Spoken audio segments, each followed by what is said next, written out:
Apparently, when your husband of 11 years suddenly develops an interest in proper recycling techniques, you're not witnessing personal growth. You're watching the opening act of a masterclass in stupidity. Let me set the scene. I'm Pearl, 37, and I've been an ER nurse at Abbott Northwestern in Minneapolis for the past 9 years. I've seen people do monumentally dumb things. Fireworks accidents. Hold my beer incidents. That guy who superglued his hand to his face on a dare. But nothing, absolutely nothing, prepared me for the sheer audacity of watching my husband Graham, 39 years old and still learning basic life skills, become passionate about waste management. This is the same man who spent our entire marriage throwing beer cans into the compost bin. The same person who argued that garbage is garbage when I tried explaining recycling basics.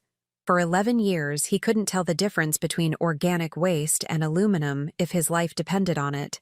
Then suddenly, about 2 months ago in late April, Graham discovered environmental consciousness.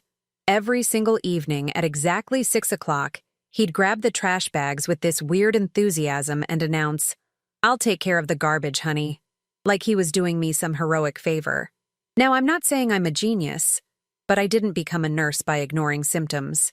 And this was a symptom of something.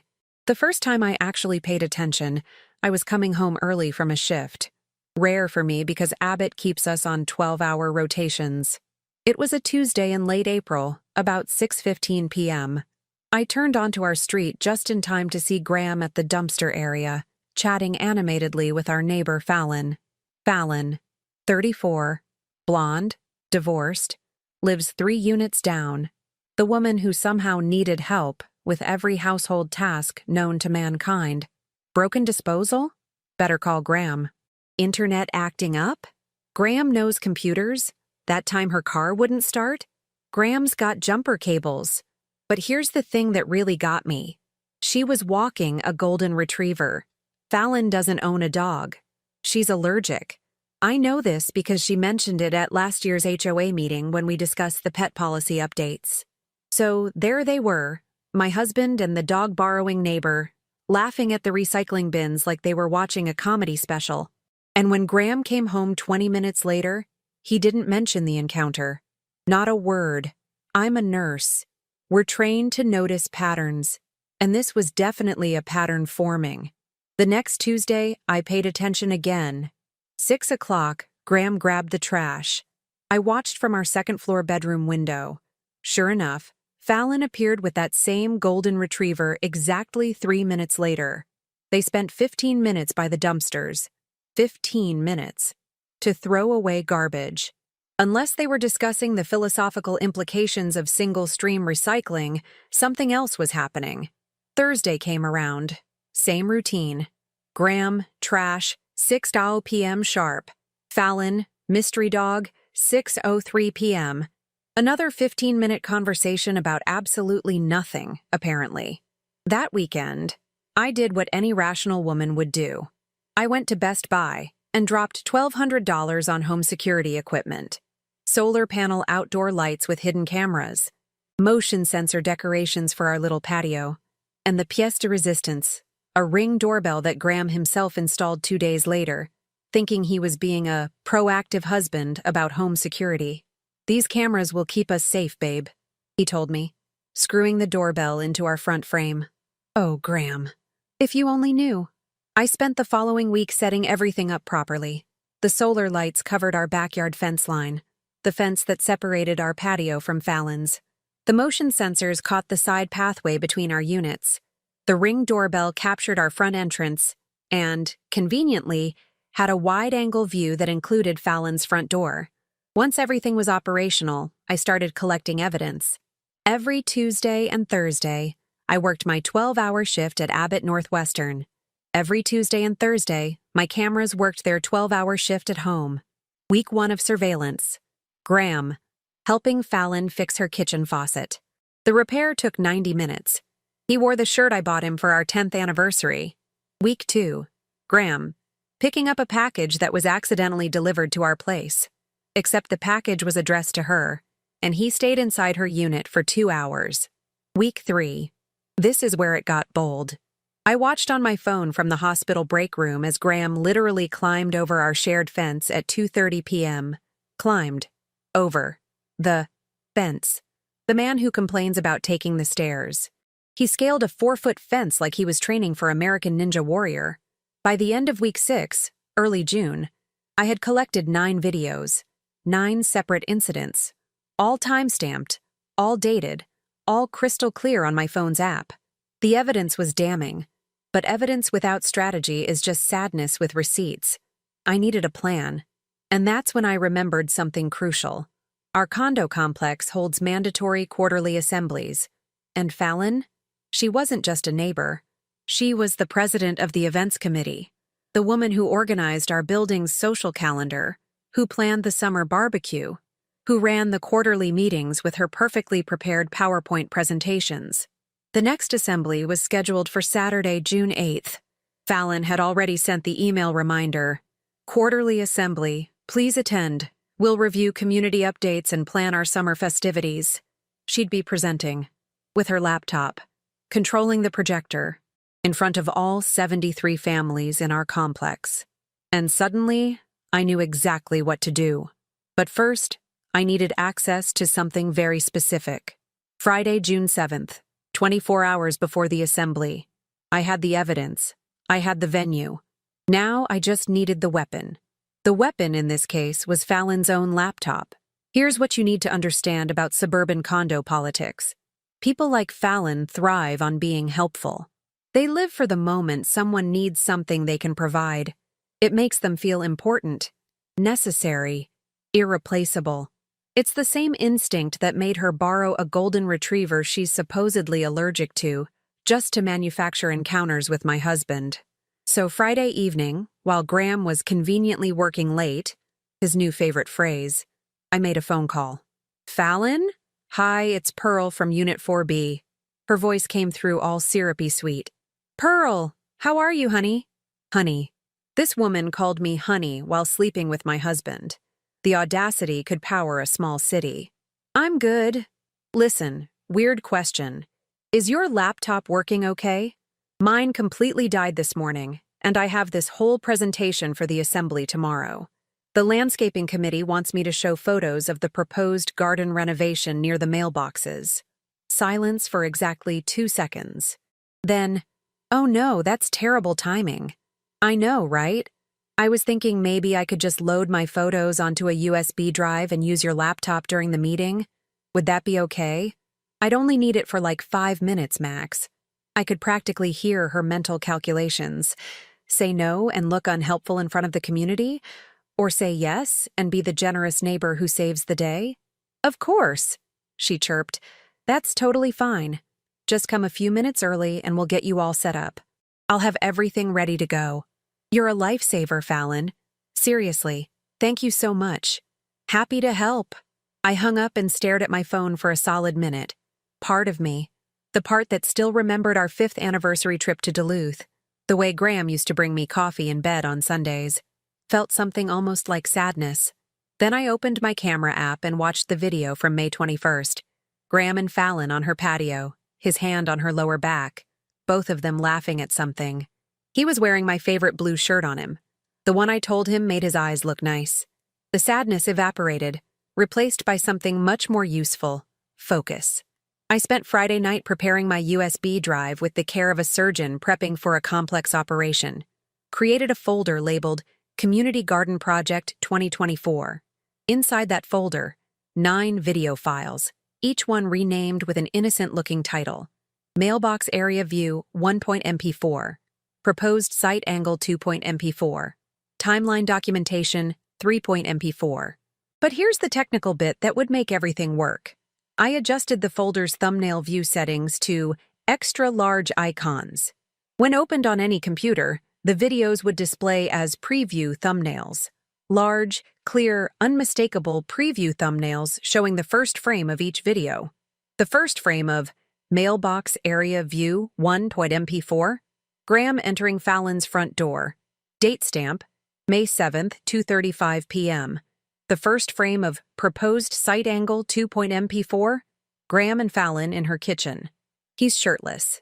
Date stamp, May 14th, 2:20 p.m., and so on. I tested it 3 times on my own laptop to make sure the thumbnails would display exactly as planned. Perfect every time. Saturday morning, I woke up at 6. Graham was still asleep.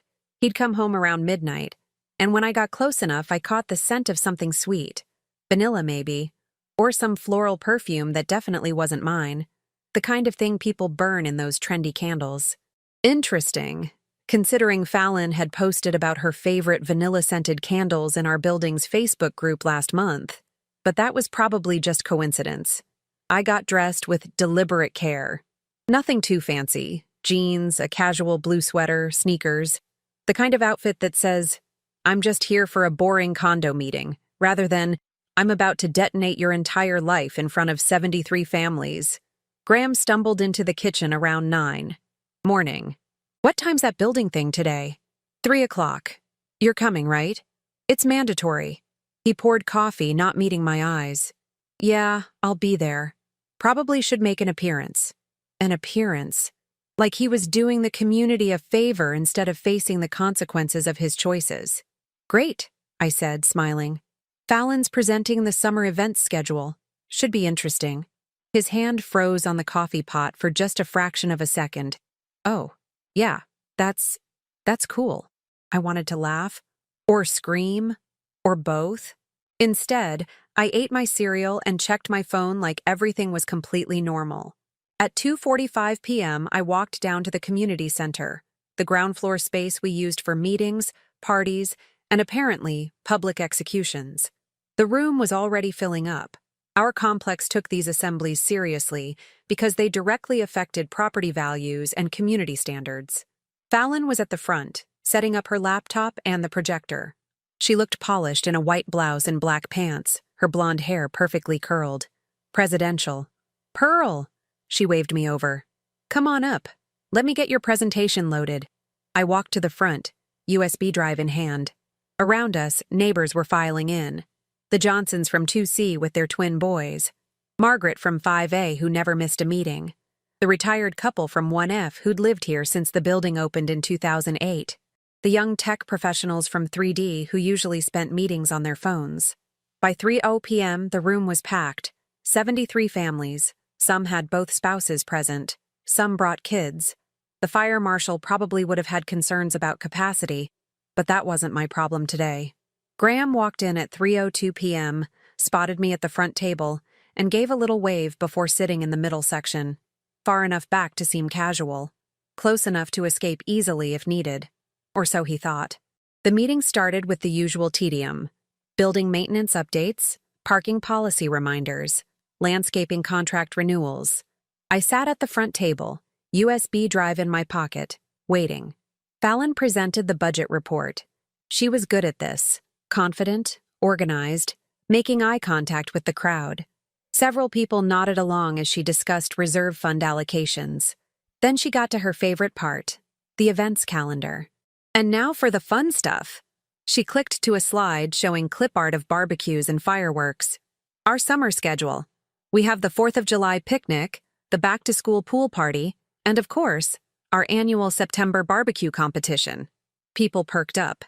The events were popular. Fallon knew how to throw a party. "But first," she continued, "I want to give the floor to Pearl, who's presenting the landscaping committee's proposal for our mailbox area renovation." "Pearl?" She smiled at me. Generous, helpful, presidential. I stood up, USB drive in hand, and walked to her laptop. The projector was already connected, the screen behind us showing her presentation. "Thanks, Fallon. This'll just take a minute." I plugged in the USB drive. Fallon stepped aside, still holding the microphone. The folder appeared on her desktop. Community Garden Project 2024. I double-clicked to open it. The screen behind us, all 120 inches of it, filled with a grid of 9 large thumbnail images. And suddenly, 73 families were looking at my husband's affair in high definition. There's a specific kind of silence that happens when 73 families simultaneously realize they're witnessing something catastrophic. It's not the absence of sound.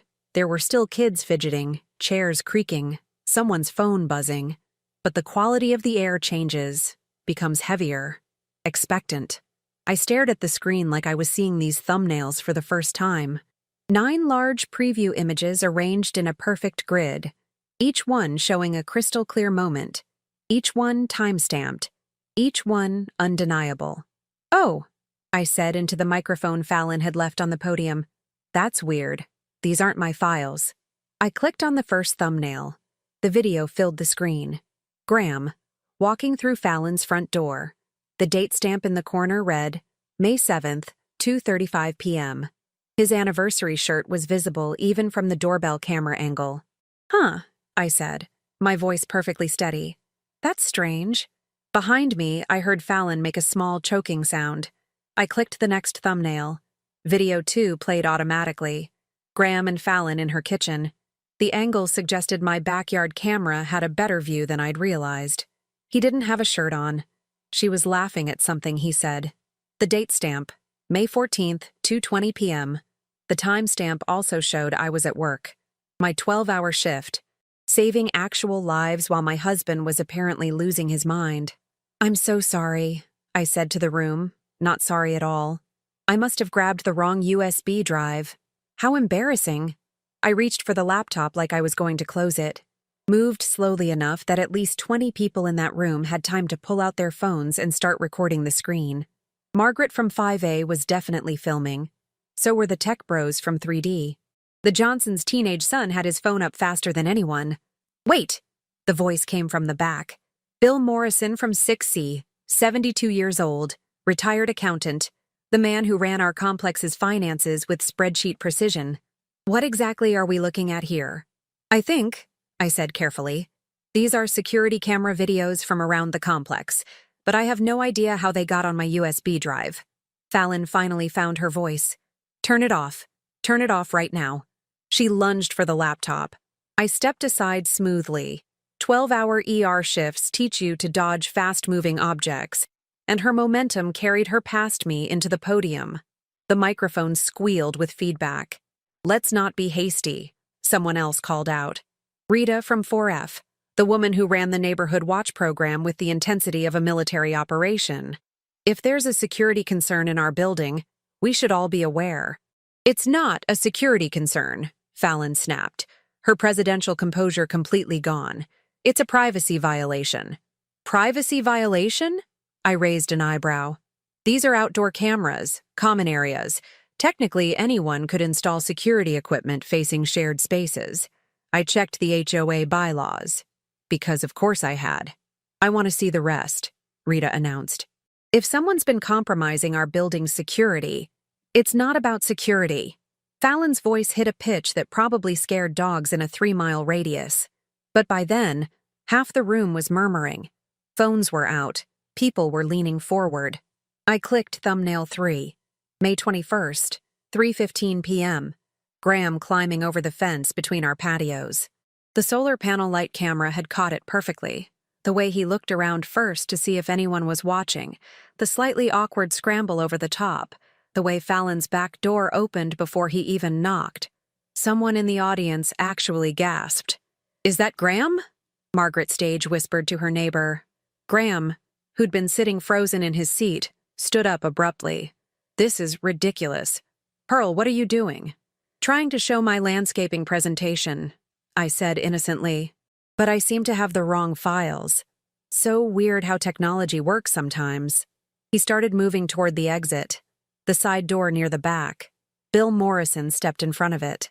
For a 72-year-old retired accountant, he moved with impressive speed.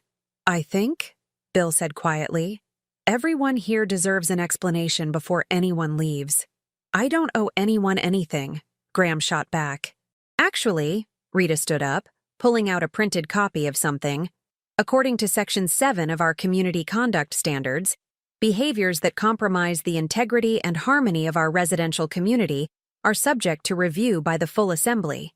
I move that we review all available evidence." God bless Rita and her terrifying organizational skills. "Seconded," called out at least 5 people simultaneously. Fallon tried once more to reach the laptop. I picked it up, held it against my chest like a protective mother with her infant. "You can't do this," she hissed at me, finally dropping the presidential act entirely. This is harassment. Harassment? I tilted my head. I'm confused. Are you saying these videos are fabricated? Because that's a serious accusation. I mean, if someone edited fake videos to make it look like they're not fake, she interrupted. The room went completely silent again. So you're confirming, Bill Morrison said, still blocking the door, that these videos accurately depict you and Graham. He checked his resident directory. Who is married to Pearl, Unit 4B, engaging in what exactly? Fallon's face had gone from pink to red to an alarming shade of purple. That's none of your business. I disagree, said the young woman from 3D, looking up from her phone. I've already sent video 4 to my group chat. It's definitely your business when it's happening in our building. Video 4. I hadn't even played that one yet, but I knew what it showed. Graham and Fallon on her patio on May 28th. His hand was on her face. Very romantic. Very much not with his wife. How many videos are there? Someone asked. 9, I answered. Collected over 6 weeks. All during my work shifts at Abbott Northwestern. I'm an ER nurse, so I work Tuesdays and Thursdays, 12-hour shifts. Very consistent schedule. I emphasized the word consistent while looking directly at Graham. His jaw was clenched so tight I was surprised his teeth didn't shatter. We're leaving. Fallon, let's go. I don't think so, Bill said, still planted in front of that exit like a senior citizen bouncer. We have 32 more minutes in this scheduled assembly. You can stay for those 32 minutes. The room was buzzing now. Whispered conversations, phones out, people typing frantically. Our building's group chat was probably exploding. The Facebook group was definitely on fire. Graham tried the front entrance instead. But the Johnsons' twin boys, high school wrestlers, both of them, had somehow positioned themselves there. Not blocking exactly, just standing, taking up space. Please proceed with the remaining evidence, Rita said formally, like we were in court. I looked at Fallon. She looked like she wanted to evaporate. I looked at Graham.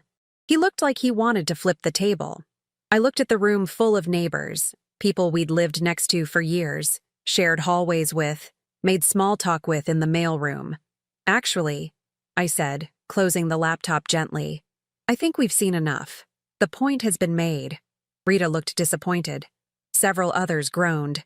However, I continued, these files will remain available. You know, in case anyone needs them for reference. Graham finally made it to a door, the emergency exit in the back corner. The alarm didn't go off because someone had disabled it for the meeting. He burst through it like the building was on fire. Fallon grabbed her laptop from my hands and ran after him. Well, she tried to run. Hard to run with dignity when 73 families are staring at you with a mixture of horror and fascination. The door slammed behind her. For exactly 3 seconds, nobody moved.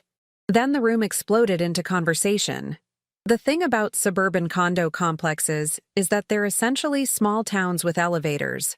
Everyone knows everyone. Privacy is a polite fiction we maintain, and gossip travels faster than the internet. By the time I walked back to Unit 4B, approximately 30 minutes after Fallon's dramatic exit, having stayed to answer questions and endure approximately 47 variations of, "Oh my God, Pearl, are you okay?" Our building's group chat had 487 unread messages. I sat on my couch, the same couch where Graham and I used to watch Vikings games on Sundays, and scrolled through the chaos.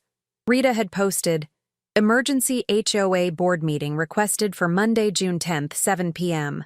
Agenda, Community Conduct Violations and Events Committee Restructuring. Margaret wrote, I always thought something was off about those two. Pearl, honey, you deserve so much better. The tech bros from 3D contributed, Yo, that was wild. Respect for the power move, Pearl. Someone had already created a poll. Should Fallon resign from Events Committee? Current results. 94% yes, 6% abstain, 0% no. The Johnsons posted, We've taught our boys that character matters. Today they learned what integrity looks like. Thank you, Pearl. Even Bill Morrison weighed in. The bylaws are clear. Article 12, Section 3. Board members serve at the pleasure of the community and must maintain conduct befitting their position. My phone buzzed with a direct text. Unknown number. This is Rita from 4F. I'm coordinating a support network. 5 of us want to recommend divorce attorneys. Also, my friend's husband is a personal trainer if you want his number for your new chapter. Just say the word. I stared at that message for a solid minute, then laughed until I cried. Graham didn't come home Saturday night, or Sunday morning. Around noon on Sunday, I changed the locks, called a locksmith, paid the emergency weekend fee, and had new deadbolts installed within 90 minutes. Then I changed the Wi-Fi password. Petty? Absolutely. Satisfying? Beyond measure. Graham showed up Sunday evening at 6:47 p.m.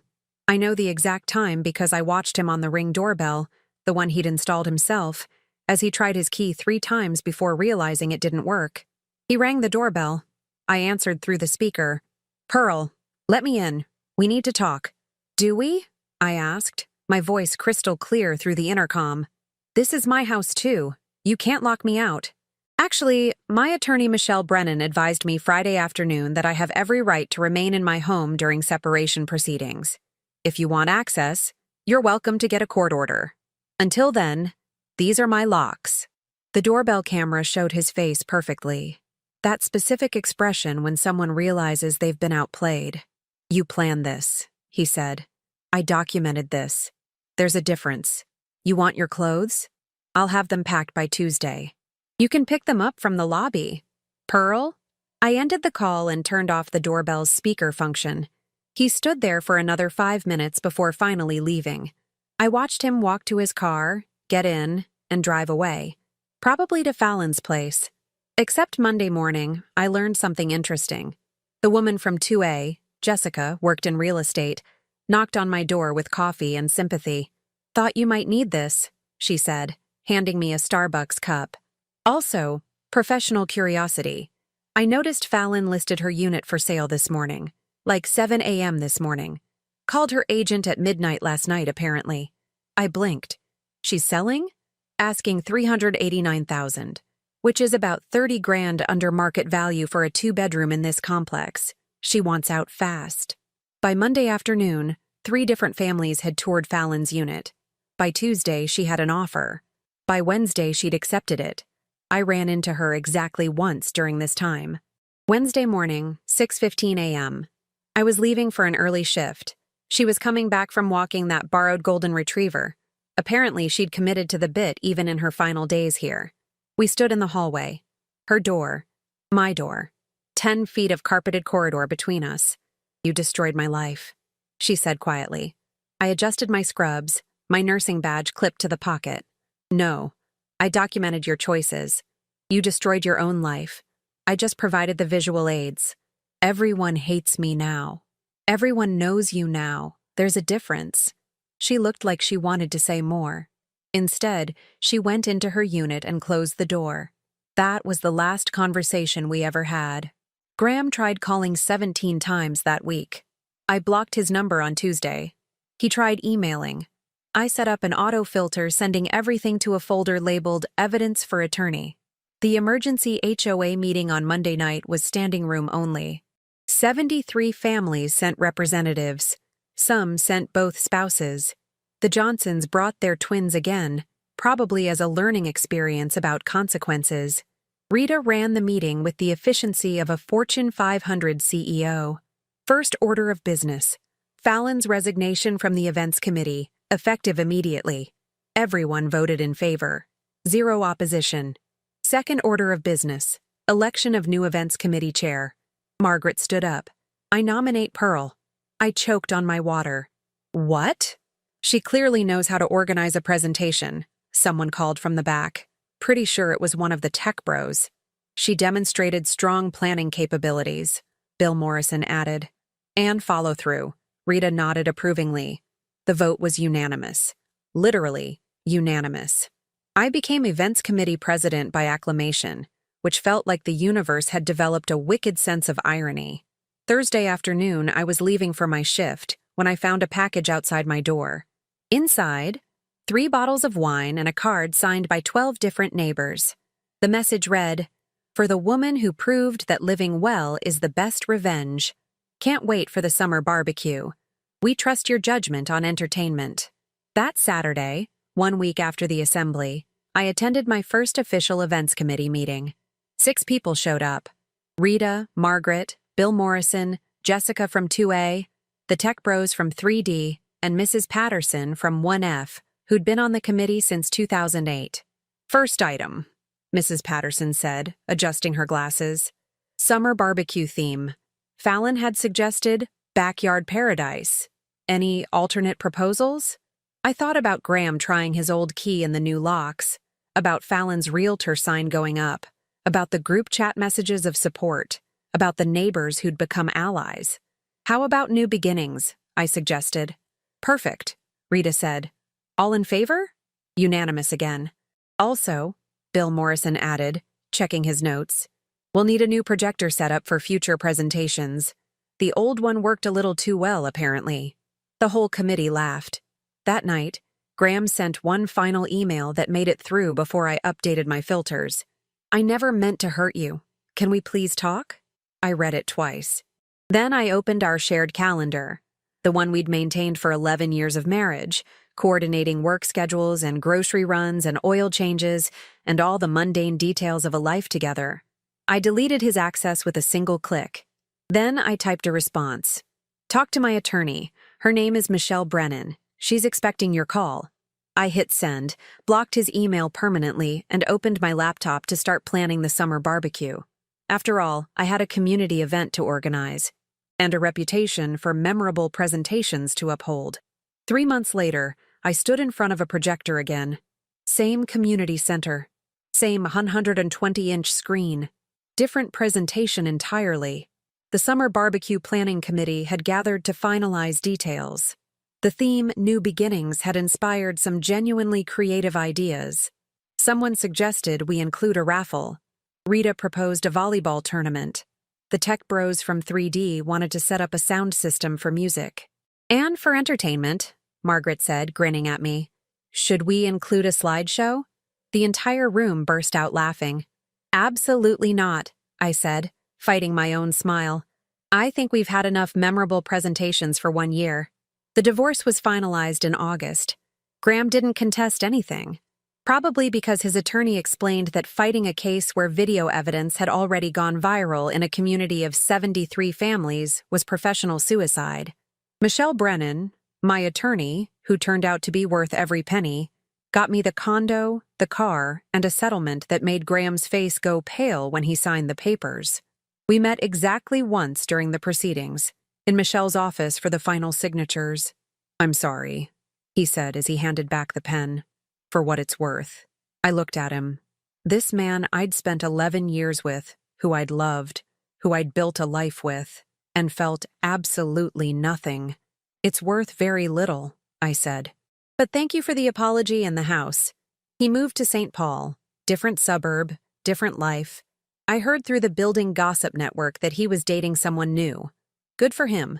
I genuinely didn't care. Fallon closed on her unit in July.